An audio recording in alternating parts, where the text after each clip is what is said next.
नमस्कार, आप देख रहे हैं दूरदर्शन किसान कार्यक्रम गांव किसान में आप सभी का स्वागत है। मैं हूं मोनालिसा। इस कार्यक्रम में हम आपके लिए कृषि और पशुपालन से संबंधित महत्वपूर्ण जानकारियां लेकर आते हैं। आज इस कार्यक्रम में खेती किसानी में जहां हम बात करेंगे ज्वार की खेती और इससे बनने वाले उत्पाद के बारे में, तो वहीं हमारा पशुधन में जानेंगे शूकर पालन के बारे में। साथ ही मिलेंगे कामयाब किसान में हरियाणा के एक युवा किसान से। तो आइए शुरू करते हैं आज का ये कार्यक्रम।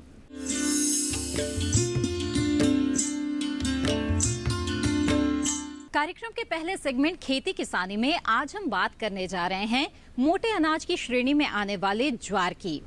हालांकि इसे हरे चारे के लिए भी बोया जाता है और दाने के लिए भी। इसका दाना बहुत ही पौष्टिक होता है और ऐसे में इसे पोषक अनाज के रूप में जाना जाता है। तो आइए जानते हैं ज्वार की खेती और इससे बनने वाले उत्पाद के बारे में।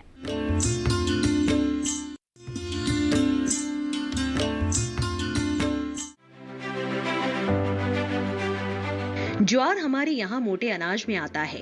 वैसे तो इसकी खेती हर तरह की मिट्टी में की जा सकती है, लेकिन जल निकासी वाली व भारी मिट्टी में सबसे अच्छी मानी जाती है। भारत में इसकी सबसे ज्यादा पैदावार महाराष्ट्र, आंध्र प्रदेश, गुजरात, तमिलनाडु, राजस्थान और उत्तर प्रदेश में होती है। वैसे तो ये खरीफ मौसम की फसल है, लेकिन दक्षिण भारत में इसे रबी के दौरान भी बोया जाता है। ज्यादातर किसान इसे हरे चारे के लिए बोते हैं। इसकी उन्नत किस्में हैं अगेती CSH1, CSH6, CSH14, CSH17, मध्यम CSH5, CSH9, CSH10, CSH11, CSH13। इसकी बुआई जून के पहले सप्ताह में की जाती है। उस हिसाब से इस समय खेतों में ज्वार की फसल खड़ी है। सही उत्पादन मिले इसके लिए किसान बाली निकलते समय और दाना भरते समय सिंचाई का खास ख्याल रखे। वहीं फसल को बीमारियों से बचाने के लिए ये कदम उठाए। फसल में अगर अरगट या शर्कीय जैसी बीमारियों के लक्षण दिखे तो उस पौधे को उखाड़ कर अलग कर दे। ज्यादा प्रकोप होने पर उचित दवा का छिड़काव करे। ज्वार में माहू कीट की रोकथाम के लिए मेटासिस्टॉक्स 25 EC दवा के घोल का छिड़काव करे। स्पॉट रोग ज्वार से रोकथाम के लिए बीजोपचार अवश्य करे। ज्वार की फसल पकने पर भुट्टे के हरे दाने सफेद या पीले रंग में बदल जाते हैं। भुट्टों में दानों के अंदर जब नमी घटकर 20% तक रह जाए तो फसल की कटाई कर लेनी चाहिए। संकर ज्वार में फसल पकने तक पौधे हरे बने रहते हैं, इसलिए खड़ी फसल में भुट्टों की कटाई हंसिया या दराती से करें। बाकी फसल को चारे के रूप में खिलाते रहते हैं। दाना आमतौर पर अक्टूबर के अंत तक पक जाता है। अब बात करते हैं इसके उपयोग की। आमतौर पर इसका उपयोग हरे चारे के रूप में पशुओं के लिए किया जाता है, लेकिन इसके गुणों और इसमें छुपे पोषक तत्वों की बात की जाए तो अब ये हमारे आहार में शामिल होता जा रहा है।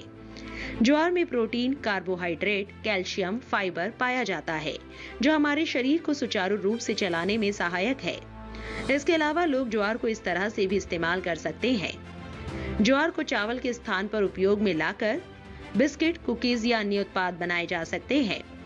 ज्वार में 25 से 50% गेहूं को मिलाकर डबल रोटी बनाई जा सकती है। ज्वार को बांस के प्रशोधन में भी प्रयोग किया जा सकता है। सूखी व पिसी हुई ज्वार से शरबत या सिरप बनाया जा सकता है। ज्वार को शराब या अल्कोहल बनाने और किण्वन के काम में लाया जा सकता है। इस तरह से देखा जाए तो इन मोटे अनाज की उपज लेकर न सिर्फ पशु चारे की समस्या से निजात ली जा सकती है, बल्कि इसे अपने पोषण आहार का हिस्सा बनाकर कुपोषण से भी लड़ा जा सकता है। इसके बढ़ते उपयोग कहीं कहीं किसानों के लिए लाभ का दायरा बढ़ा रहे हैं। तो अभी आपने जाना ज्वार के महत्व के बारे में और इससे किस किस तरह के उत्पाद तैयार किए जा सकते हैं। इसी के साथ कार्यक्रम गांव किसान में वक्त हो गया है एक छोटे से ब्रेक का।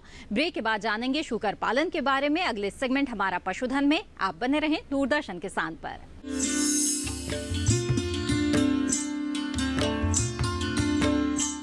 जानेंगे क्या है किसानों का हाल। हम पहुंचेंगे आपके गांव। मिलेगा सरकारी योजनाओं का ज्ञान। जब लगेगी चौपाल, देखिए चौपाल चर्चा सोमवार से शुक्रवार सुबह 9 बजे सिर्फ दूरदर्शन किसान पर।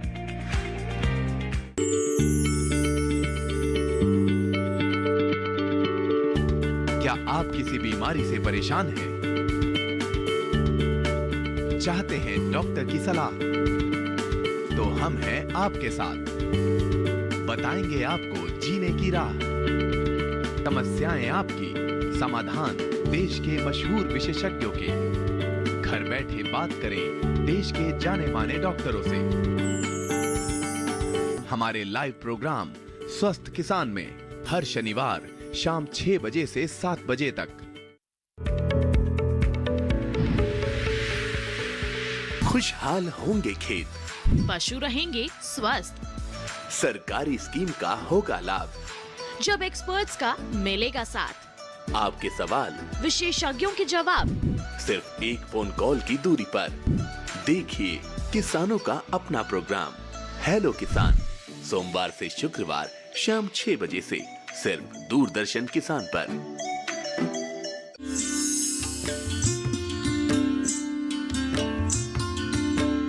ब्रेक के बाद आप सभी का फिर से स्वागत है कार्यक्रम गांव किसान में।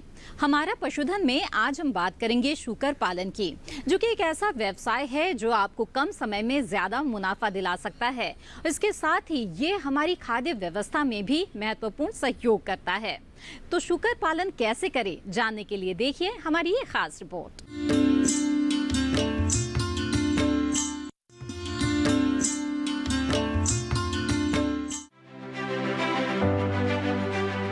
भारत की कृषि आधारित अर्थव्यवस्था में पशुपालन का काफी योगदान रहा है।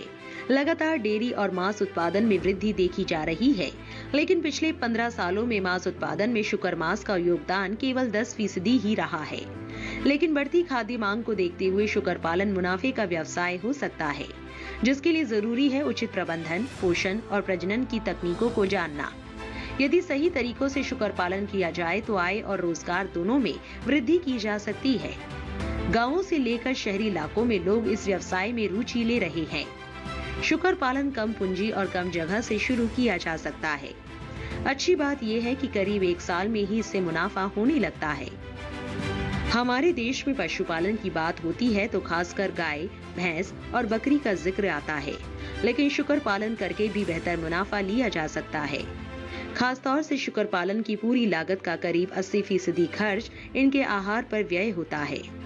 शूकर के जीवन की अलग अलग अवस्था में खाद्य संबंधी जरूरतें भी अलग अलग होती है। बढ़ते हुए शावकों व प्रसूति शूकरों को प्रोटीन की अधिक मात्रा की जरूरत होती है। उनके आहार में प्रोटीन की 19% या इससे अधिक मात्रा देनी चाहिए। कुछ आहार जो मनुष्य अनुपयोगी है, उन्हें इस्तेमाल करके इस व्यवसाय को अधिक आमदनी वाला बनाया जा सकता है। इनके आहार में घरों व होटलों का बचा हुआ भोजन, सब्जी मंडी का अपशिष्ट, आलू, चुकंदर, गोभी दिया जा सकता है। इसके अलावा गेहूं, मूंगफली, मछली का चूरा, खनिज लवण, विटामिन व नमक का मिश्रण दिया जाता है। इसके अलावा आम की गुठली, जामुन का बीज और कद्दू भी शूकर बड़े चाव से खाते हैं। हालांकि बाकी पशुओं की तुलना में इनके आहार पर कम खर्च करना होता है। प्रति किलो मांस बनने में शूकर को 3.3 से 5 किलो आहार की जरूरत। अच्छी नस्ल की मादा शूकर करीब 114 दिन गर्भावस्था में रहती है। हर 6 माह में बच्चों को जन्म देती है। बच्चे करीब 6 माह में ही 50 से 60 किलो वजन ले लेते हैं। आहार के साथ साथ शूकर पालन के दौरान कुछ बातों का विशेष ध्यान रखना होता है, जैसे प्रसूति शूकर से शिशु को उसकी जरूरत के अनुसार दूध मिले। जन्म के 2 दिन के बाद शिशु को इंफेरॉन का इंजेक्शन दे। शूकरों का निरीक्षण 24 घंटे में कम से कम 2 बार अवश्य करे। आवास की सफाई समय समय पर करते रहे। अप्रिय स्थिति में पशु चिकित्सक की सलाह जरूर ले। शूकर से हमें सिर्फ मांस ही नहीं मिलता, बल्कि इसकी चर्बी, पोर्क, त्वचा, बाल और हड्डियों से कई प्रकार की चीजें बनाई जा सकती है।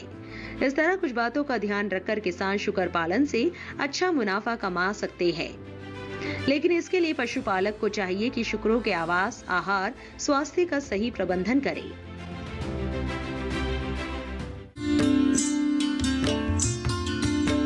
पशुओं से अधिक उत्पादन प्राप्त करने के लिए जरूरी होता है मौसम के अनुसार उचित पशु प्रबंधन। तो आइए देखते हैं क्या कहता है सितंबर माह का पशुपालक कैलेंडर। पशुपालक कैलेंडर सितंबर माह में ध्यान देने योग्य बातें। सितंबर माह में पशुओं को दिन के समय धूप से बचाने की समुचित व्यवस्था करें। पशुओं को रात के समय ठंड से बचाने के लिए छप्पर इत्यादि के नीचे बांध कर रखें। चारागाह व बाड़े की साफ सफाई का विशेष ध्यान रखें। फर्श चूने के घोल का छिड़काव करें। बाड़े के आसपास गंदा पानी एवं गंदगी एकत्रित ना होने दें। परजीवी नाशक दवा या घोल अवश्य पिलाएं। परजीवी नाशक दवा को हर बार बदल बदल कर उपयोग में लाएं। नजदीकी पशु चिकित्सालय में जाकर गोबर की जांच अवश्य कराएं।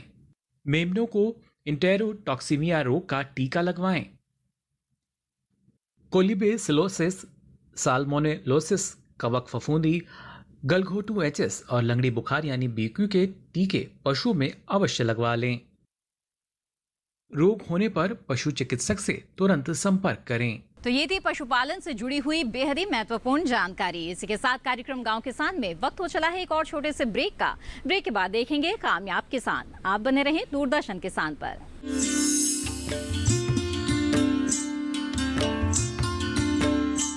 जानेंगे क्या है किसानों का हाल। हम पहुंचेंगे आपके गांव। मिलेगा सरकारी योजनाओं का ज्ञान। जब लगेगी चौपाल, देखिए चौपाल चर्चा सोमवार से शुक्रवार सुबह 9 बजे सिर्फ दूरदर्शन किसान पर।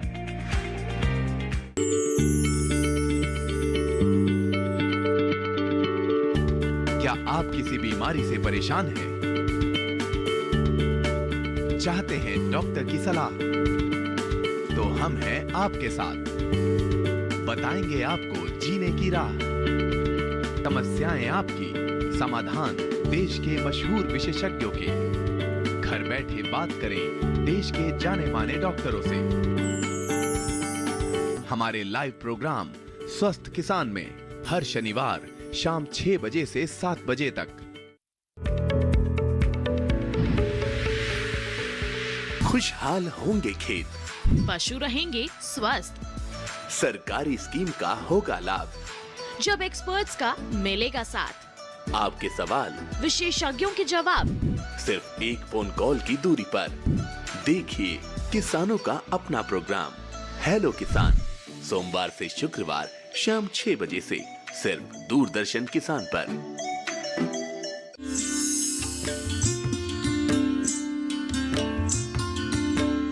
ब्रेक के बाद आप सभी का फिर से स्वागत है कार्यक्रम गांव किसान में। आइए देखते हैं हमारा अगला सेगमेंट कामयाब किसान।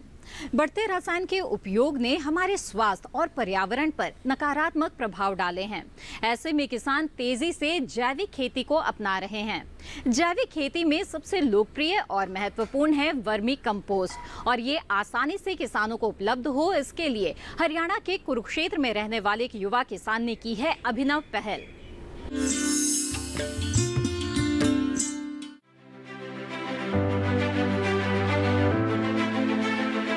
बदलते समय के साथ किसान खेती प्रबंधन की तकनीकें भी बदल रहा है। यही वजह है कि किसान जीरो बजट खेती की तरफ मुड़ रहे हैं, और इसके लिए सबसे जरूरी है खेती के साथ पशुपालन करना, क्योंकि वर्मी कंपोस्ट तैयार करने के लिए सबसे जरूरी गोबर होता है। गाय के गोबर को पोषण का श्रेष्ठ विकल्प माना जाता है, जिसमें पौधों के लिए जरूरी सभी सूक्ष्म तत्व संतुलित मात्रा में मौजूद होते हैं। इन सूक्ष्म तत्वों को पौधे या फसलें बड़ी आसानी से अवशोषित कर लेती है। वर्मी कंपोस्ट विधि का प्रचलन अन्य विधियों की तुलना में कहीं सरल, इसमें खाद बनने में ज्यादा समय नहीं लगता और भरपूर फसल उत्पादन मिलता है। वर्मी कंपोस्ट के इसी गुण को व्यावसायिक रूप दिया हरियाणा कुरुक्षेत्र के युवा किसान कर्ण सीकरी ने। कर्ण सीकरी ऐसे युवा किसान हैं जिन्होंने MBA की डिग्री लेने के बाद कृषि में सफल योगदान देने में सफल रहे। कर्ण मिट्टी की दशा और दिशा सुधारने में अहम भूमिका निभा रहे हैं। देश और दुनिया में कुछ सकारात्मक काम करने की चाहत ने उन्हें कृषि से जोड़ दिया। नई सोच के युवा किसान कर्ण ने वर्मी कंपोस्ट प्लांट डाला। आज उनका बनाया ये कंपोस्ट देश के कई राज्यों में पहुंचता है। शांत वातावरण, हरियाली उन्हें शहर से गांव खींच कर ले आई। वो बताते हैं कि दिल्ली में पढ़ाई करने के बाद अपने गांव में 20 एकड़ में गन्ना और फूलों की खेती की, लेकिन उन्हें सफलता नहीं मिली। इसके बाद कर्ण ने कमियों पर विचार मंथन किया और जैविक खेती के लिए छोटे रूप में वर्मी कंपोस्ट बनाने की योजना बनाई। कर्ण ने पढ़ाई के साथ साथ खेती में प्रयोग जारी रखा और देश का पहला ऑटोमेटिक इकाई में बना दिया। करीब 4 करोड़ का ये प्रोजेक्ट 5 एकड़ जमीन में फैला है, जिसमें देसी विदेशी तकनीक का इस्तेमाल किया जा रहा है। इस काम के लिए कर्ण को कच्चे माल के रूप में गोबर पशुपालकों से मिल जाता है। आसपास के किसान और डेयरी संचालकों की गोबर की एवज में अतिरिक्त आय भी हो जाती है। वहीं सही खाद बनने इसके लिए वे आधुनिक तकनीक का इस्तेमाल करते हैं। इनके इस प्लांट में सालाना 15,000 से 20,000 टन खाद तैयार की जाती है। खाद 50 किलो, 25 किलो और 15 किलो के पैक में उपलब्ध है। जब मैं यहाँ आया और जब यहाँ काम करने लगा तो मेरी अप्रोच एकदम पॉजिटिव थी कि मुझे ज़िंदगी में कुछ करना है और ऐसा करना है जिससे कि मैं संसार में कुछ इम्पैक्ट ला सकूं, कुछ फ़ायदेमंद काम कर सकूं। और मेरे लिए फ़ायदेमंद काम करना सिर्फ पैसा कमाना नहीं था, उसमें यह था कि कैसे मैं जिसके साथ काम करूं उसका भी भला हो जाए। तो फार्मिंग में जब मैं यहाँ आया तो अपॉर्चुनिटी ये थी कि यहाँ पे बहुत स्कोप है, कुछ ज़्यादा काम हुआ नहीं हुआ, तो क्यों ना हम जैसी यंगस्टर जो शहरों की तरफ जा रहे हैं वो वापस आके अपनी ज़मीनों को संभालें, खेतों को संभालें और एग्रीकल्चर को अपनाएं। तो मुझे एक तो शांत वातावरण शुरू से ही अच्छा लगता था कि जहाँ पे नेचर हो, ग्रीनरी हो, पीसफुल हो, तो वो मुझे यहाँ पे मिला, वो मुझे शहर में नहीं मिला और वो वजह थी मेरी यहाँ आने की। खेती करने की रुचि शुरू से थी, जुनून था, तो बहुत सारे स्टेट लेवल के अवार्ड्स प्राप्त हुए। हर क्रॉप पे कुछ ना कुछ इंटरवेंशन करी, कुछ इनोवेशन करी, गन्ने अच्छी क्वालिटी का गन्ना उगाया, ज़रूर उसमें खाद का भी रोल था, सस्टेनेबल अप्रोच का रोल था। तो बहुत सारे राज्य स्तरीय अवार्ड्स भी मिले, रिकॉग्निशंस मिली और ये ICR से जो नेशनल अवार्ड मिला ये 2016 में ये अवार्ड मिला और ये यहाँ तक का सफ़र अभी तय किया है और आगे जाना है।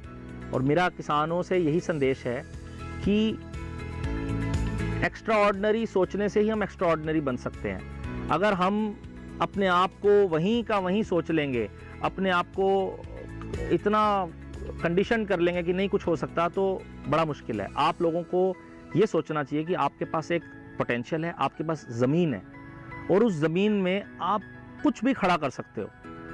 अगर आपके अंदर ज़रा सी भी इच्छा है, कहीं रुचि है किसी फील्ड में, मास्टरी है, और ज़रूर होती है, हर एक में कोई ना कोई क्वालिटी होती है, तो एक दूसरे को कॉपी मत कीजिए, आप उसमें अपनी एक्सीलेंस अचीव कीजिए।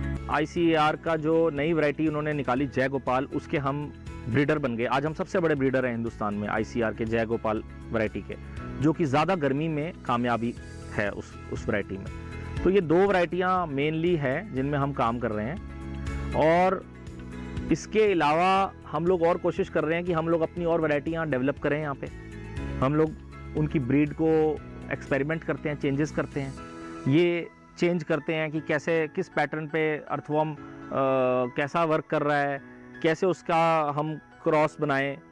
तो इस तरह से हमारी कोशिश रहती है कि हम एक बेटर ब्रीड, एक बेटर नस्ल तैयार करें। कर्ण मानते हैं कि वर्मी कंपोस्ट से मिट्टी की उर्वरा शक्ति तो बढ़ेगी ही, साथ ही पैदावार भी अच्छी होती है, जो किसानों की आय दोगुनी होने में काफी मददगार साबित होगी। इसके अलावा कर्ण अपने प्लांट में कई लोगों को रोजगार देते हैं, जिसमें महिलाओं की संख्या भी काफी है। कर्ण इस हुनर को अपने तक सीमित नहीं रखना चाहते, बल्कि किसानों को जोड़कर खाद बनाने का प्रशिक्षण भी देते हैं। कर्ण सीकरी को अपने इस कार्य के लिए कई बार राज्य स्तरीय पुरस्कारों से सम्मानित किया जा चुका है। साल 2016 में ICAR से राष्ट्रीय पुरस्कार दिया गया। वो चाहते हैं कि युवा खेती से जुड़े और तरक्की के नए रास्ते खोले, जिससे हमारा देश और सशक्त हो सके।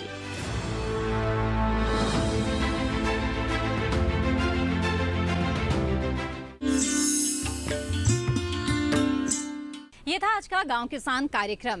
आज के कार्यक्रम में दी गई जानकारियां अगर आपको पसंद आई और आप दोबारा ये कार्यक्रम देखना चाहते हैं तो टीवी स्क्रीन पर दिए जा रहे QR कोड को स्कैन करके दूरदर्शन किसान के YouTube चैनल पर आप ये कार्यक्रम दोबारा देख सकते हैं। इसी के साथ गांव किसान में आज बस इतना ही। हमें दीजिए इजाजत। आप बने रहें दूरदर्शन किसान पर। नमस्कार।